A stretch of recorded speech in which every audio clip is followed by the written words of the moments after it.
Hi guys, it's still the 14th of August 2018, and I found this over at thetruepundit.com. It's an article posted August 14th by the Investigative Bureau. Investigative journalists found dead in D.C. hotel room weeks after reporting Bill Clinton to the FBI and DHS for allegedly raping a boy. Investigative journalist Jen Moore was found dead in a suburban Washington, D.C. hotel room Monday, according to police, and shocked and distraught friends and colleagues. Moore died of an apparent seizure. Police are closely investigating the cause of death after former FBI agent Robin Gritz, a friend of Moore's, made inquiries with homicide detectives Monday afternoon in Prince George's County, Maryland. Preliminary reports from police said the death was not the result of suicide.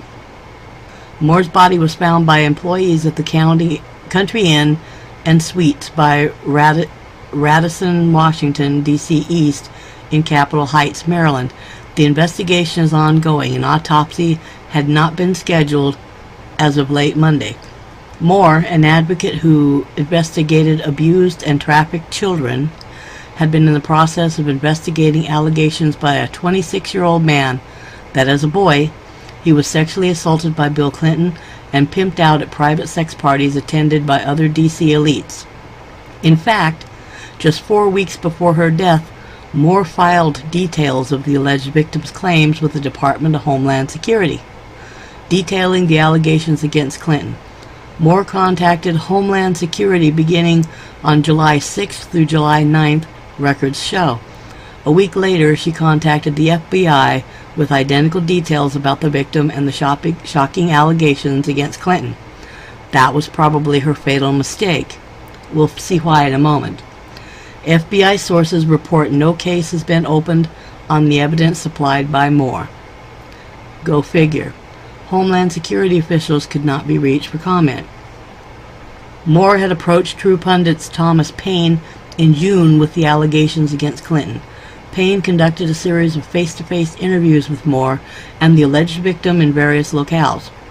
By July, the victim agreed to tell his story to Paine, but Moore and the traumatized victim wanted to contact Homeland Security and the FBI first to see if they could open a criminal case against Clinton prior to publicizing the claims.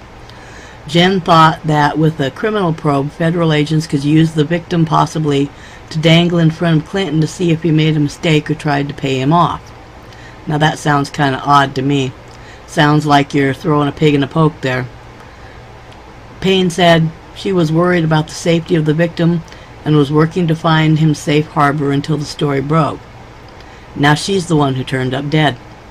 Paine and the True Pundit were vetting the details provided by the victim. Paine said the allegations were credible, unquote unquote, and the victim's testimony and details were beyond convincing. Paine said Moore accepted the risks of the story and understood things could get very ugly very fast.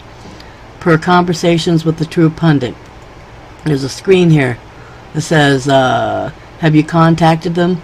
I have appointment at HSPI in the morning.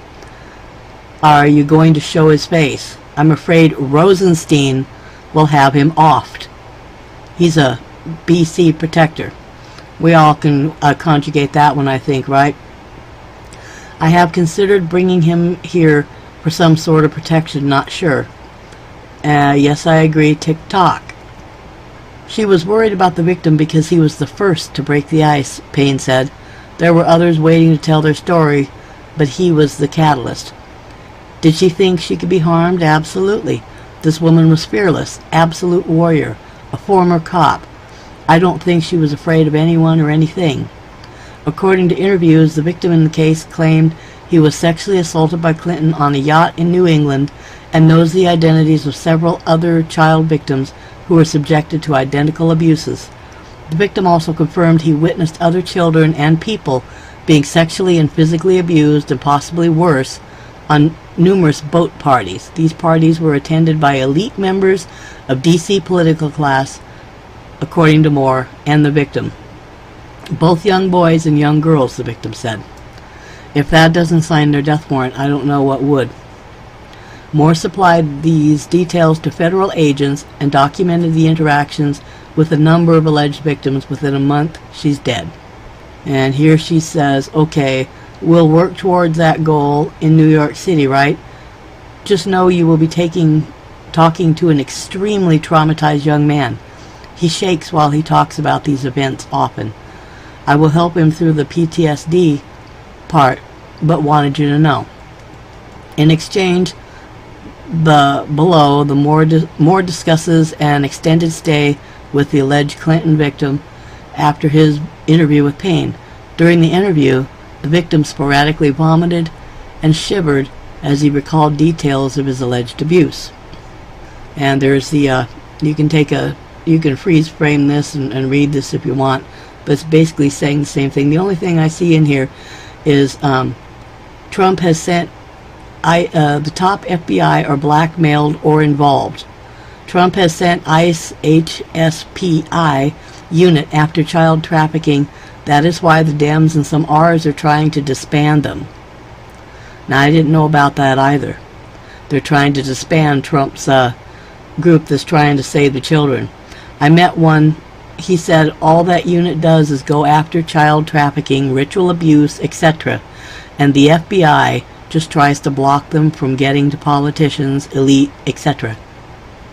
I met an agent that works for HSPI who told me personally, I know an FBI agent contractor who personally trafficked his son as well as other children, uses government computer to produce child porn, has top secret clearance. Mother and children interviewed in 2015, line agents horrified. Top brass renewed his security clearance and his contract. This story is developing, so let's keep a watch on it. Again, this is a true pundit. Y'all have a nice evening.